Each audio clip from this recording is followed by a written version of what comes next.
Selon les informations obtenues en exclusivité par Nouveau Info, il a été possible d'apprendre que l'enquête de la Sûreté du Québec est maintenant terminée dans le dossier du face-à-face mortel survenu sur l'autoroute 40 à Trois-Rivières dans la nuit du 16 au 17 janvier 2026, l'incident qui a coûté la vie à une jeune femme de 20 ans. Selon le test d'éthylomètre, le conducteur aurait bel et bien dépassé la limite permise d'alcool dans son sang au moment de l'accident.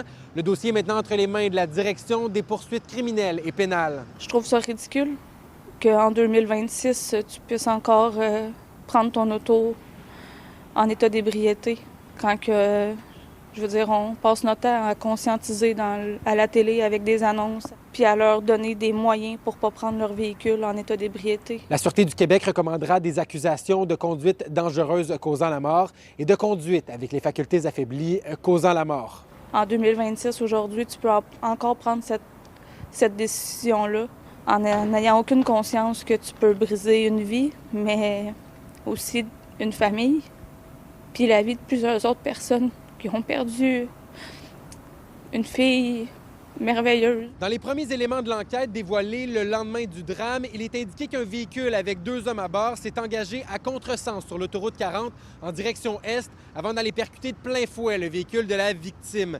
Rappelons que le conducteur du véhicule fautif est un homme de 26 ans qui avait subi de graves blessures et qui avait plongé dans un coma pendant plusieurs semaines. Puis j'espère que ça va faire réfléchir les autres aussi, parce que c'est pas banal de prendre son véhicule en état d'ébriété.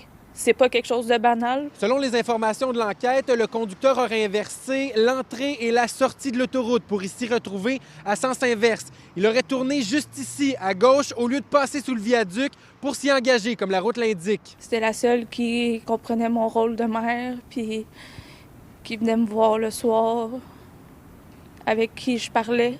Fait qu'aujourd'hui, aujourd'hui, quand j'ai envie de me vider le cœur, je parle à une photo. Moi, j'ai contact avec la famille, puis en ce moment, ils survivent. Là. Ils vivent pas, ils survivent. Ils ont perdu leur bébé. C'était le bébé de la famille. Selon nos informations, la jeune femme aurait quitté le domicile de son copain pour se rendre jusqu'à chez elle, mais sa vie se serait arrêtée juste ici, sur l'autoroute 40.